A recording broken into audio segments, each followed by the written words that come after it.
Joana, eu amo-te. Não como amiga. Amo-te como nunca amei ninguém. As palavras escaparam dos lábios de Sofia como um fado proibido, e quando no ar salgado da praia de Cascais, onde as ondas do Atlântico batiam furiosas contra as rochas, como se o próprio mar protestasse contra aquela confissão. Joana parou de repente, o vento do oceano agitando os seus cabelos castanhos, os olhos verdes arregalados em choque. O sol poente tingia o céu de tons alaranjados, refletindo nas águas agitadas, mas naquele momento, o mundo parecia ter parado. Sofia sentiu o coração apertar-se no peito, um nó de ansiedade e arrependimento imediato. Como pudera dizer aquilo? Elas eram amigas desde a infância, crescendo juntas nas ruas empedradas de Lisboa, partilhando segredos, risos e lágrimas. Joana era a sua alma gêmea platónica, ou assim pensara Sofia durante anos, escondendo o amor que crescia como uma videira selvagem no seu coração. Joana virou-se lentamente, o rosto pálido apesar do calor do verão. O quê? Sofia. O que disseste?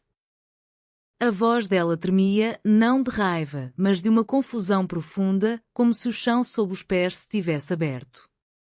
Elas estavam ali, na Praia do Guincho, um lugar que visitavam desde adolescentes, fugindo das responsabilidades da vida adulta.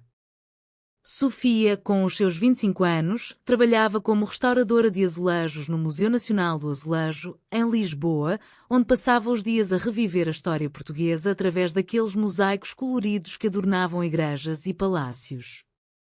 Joana, por sua vez, era professora de literatura numa escola secundária no Porto, mas passava os verões em Lisboa com a família. As duas tinham-se conhecido na universidade, em Coimbra, onde estudaram juntas, partilhando um quarto pequeno e sonhos grandes. Mas aquele amor de Sofia não era novo. Começara aos poucos, com olhares prolongados durante as noites de estudo, com um ciúme sutil quando Joana namorava rapazes, com a saudade intensa quando se separavam nas férias. Portugal, com a sua sociedade cada vez mais aberta, casamentos entre pessoas do mesmo sexo legais desde 2010, orgulhos em Lisboa e portos cheios de cor e aceitação, tornava possível sonhar com tal amor. No entanto, para Sofia, vinda de uma família tradicional do Alentejo, onde o pai ainda murmurava sobre valores antigos, confessar era um risco enorme. E agora ali estava, exposta como uma ferida aberta. Joana recuou um passo, os pés afundando na areia úmida. Sofia, nós somos amigas. As melhores. Como podes? As lágrimas começaram a rolar pelo rosto dela, misturando-se com o spray de mar. Sofia sentiu o mundo desabar. Tinha destruído tudo. Desculpa, Joana. Eu não queria. Mas não aguento mais esconder. Vejo-te todos os dias nos meus sonhos, sinto a tua falta mesmo quando estás ao meu lado. És a minha saudade viva. As palavras saíam atropeladas, cheias de emoção crua, como as letras de um fado de Amália Rodrigues que elas tanto ouviam juntas. Joana abanou a cabeça, virando-se para o mar. Preciso de tempo. Isto é demasiado. E correu, deixando Sofia sozinha na praia, o coração partido ao som das ondas. Naquela noite, em Lisboa, Sofia regressou ao seu apartamento no Bairro Alto, onde as ruas estreitas ecoavam com música de fado vinda das casas noturnas. Deitou-se na cama, chorando, recordando as memórias de infância, as duas meninas correndo pelos jardins do Palácio de Queluz, comendo pastéis de nata quentes, sonhando com o futuro. Como crescera aquele amor? Sofia sempre soubera que era diferente. Aos 16 anos, num festival em Sintra, beijara uma rapariga pela primeira vez, sentindo uma liberdade que os rapazes nunca lhe deram. Mas com Joana era profundo, enraizado na alma. Dias passaram sem notícias. Sofia mergulhou no trabalho, restaurando azulejos do século XVIII, padrões azuis e brancos que contavam histórias de descobrimentos e amores perdidos. Cada pincelada era uma tentativa de curar a dor. Mas a saudade consumia-a, ligava para Joana, mas as chamadas caíam na caixa de voz. Por favor, fala comigo, suplicava nas mensagens. Finalmente, uma semana depois, Joana respondeu: encontra-me no mirador da Senhora do Monte. Amanhã ao pôr do sol. Sofia chegou cedo, o coração acelerado.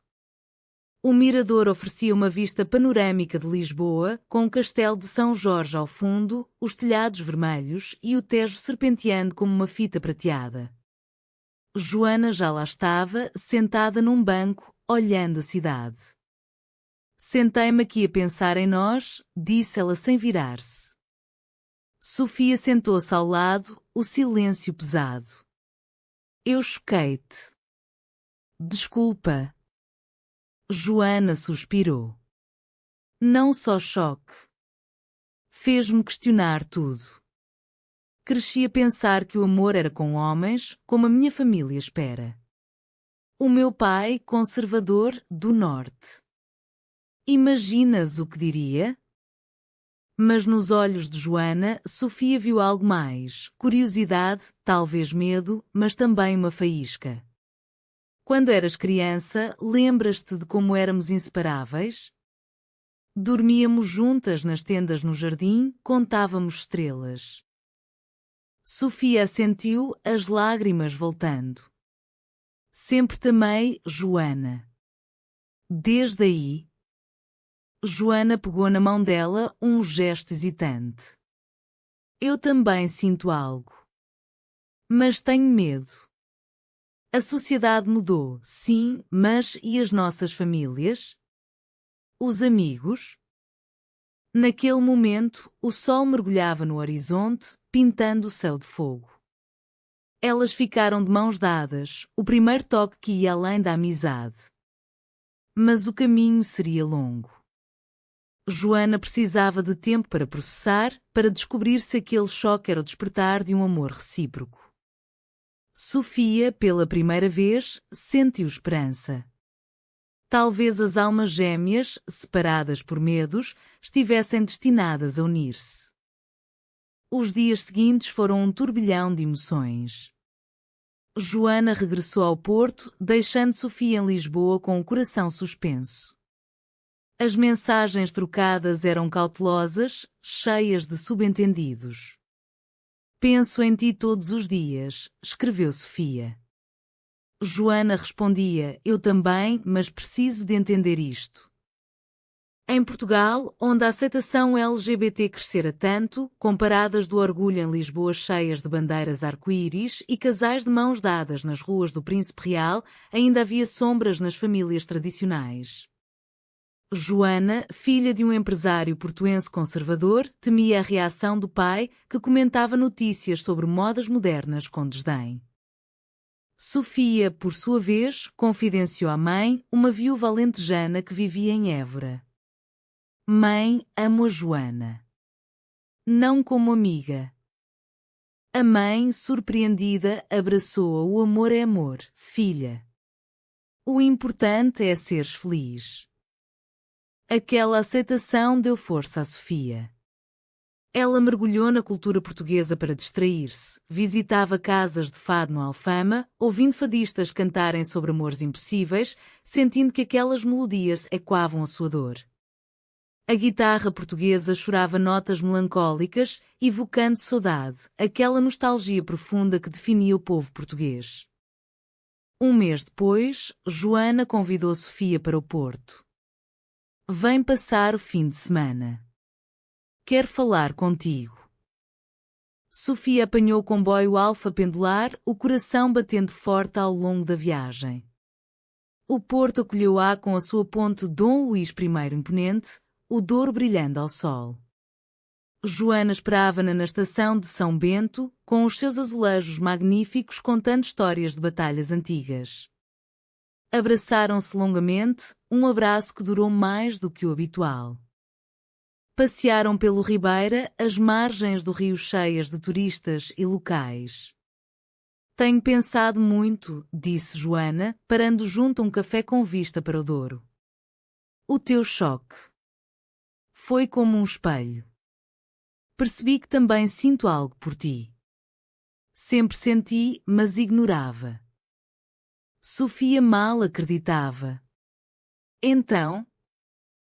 Joana sorriu timidamente. Vamos devagar. Crescer juntas nisto. Beijaram-se ali, o primeiro beijo, doce e hesitante, com o rio como testemunha. O mundo pareceu mais luminoso. Mas o conflito surgiu depressa. Joana contou aos pais. O pai explodiu, isso é uma fase. Não na minha casa.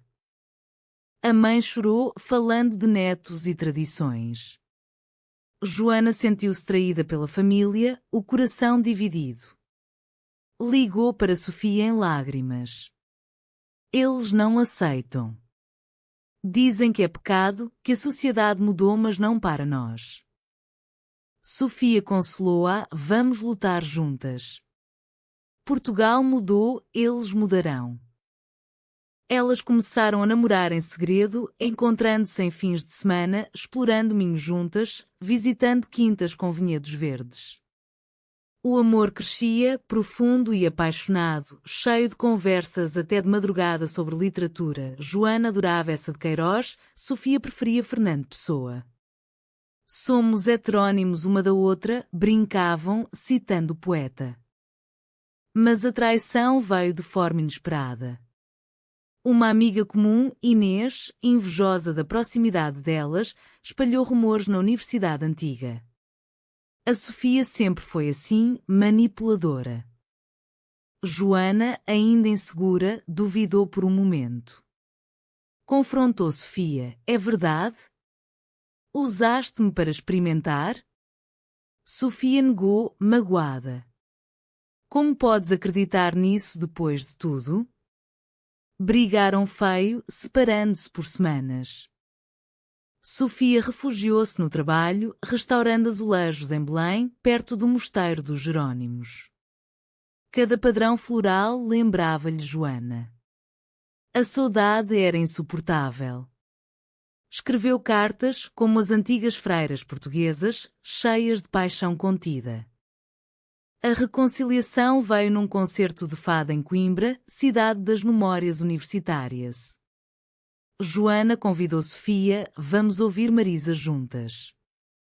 Sentadas na casa de fado escura, as vozes melancólicas preenchiam o ar. Quando a fadista cantou sobre amores perdidos e reencontrados, Joana pegou na mão de Sofia. Desculpa. Fui injusta. O medo falou mais alto. Sofia chorou. Eu só te amo. Beijaram-se ali, no escuro, o aplauso discreto ao fundo. O amor aprofundou-se.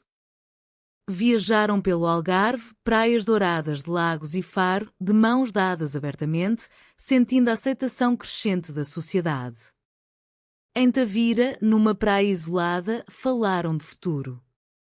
Quero crescer contigo, Joana. Construir uma vida. Joana assentiu. Eu também. Apesar da família. Mas o alto conflito familiar explodiu quando o pai de Joana descobriu fotos delas nas redes. Não és bem-vinda aqui, gritou por telefone. Joana mudou-se temporariamente para Lisboa, alugando um apartamento com Sofia no Chiado. Juntas, enfrentaram a dor, crescendo na adversidade. Sofia apoiava Joana nos dias maus, cozinhando bacalhau à brás, tradição portuguesa que unia. Exploraram a cultura, festivais em Óbidos, feiras de livro em Lisboa. O amor era romântico, cheio de gestos pequenos, flores de um jardim em Sintra, passeios de elétrico no 28. Mas a traição maior veio de dentro. Joana, pressionada, considerou voltar atrás. Talvez devêssemos ser só amigas. Sofia devastada, não posso. Perder-te-ia para sempre. A crise atingiu o pico numa viagem ao Alentejo, terra de Sofia. Visitaram a família dela, aceitante, mas Joana sentiu-se deslocada. Não pertenço aqui.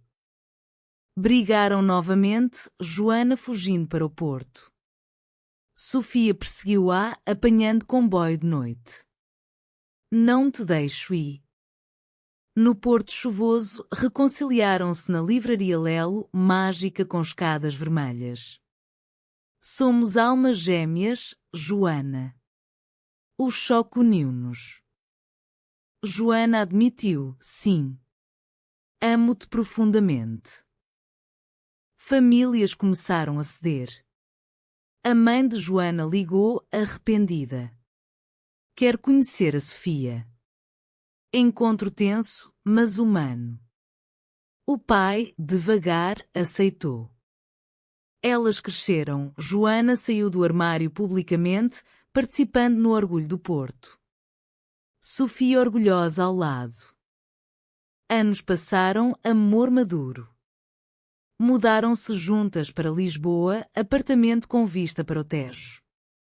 Trabalhos prosperavam, Sofia curadora, Joana escritora de romances inspirados nelas.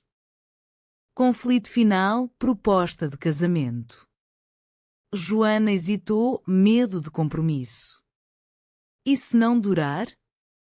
Sofia, duraremos, crescendo juntas. Casaram numa quinta no Douro, vinhedos dourados, família presente. Votos cheios de emoção, do choque ao eterno. Adotaram uma criança, família completa.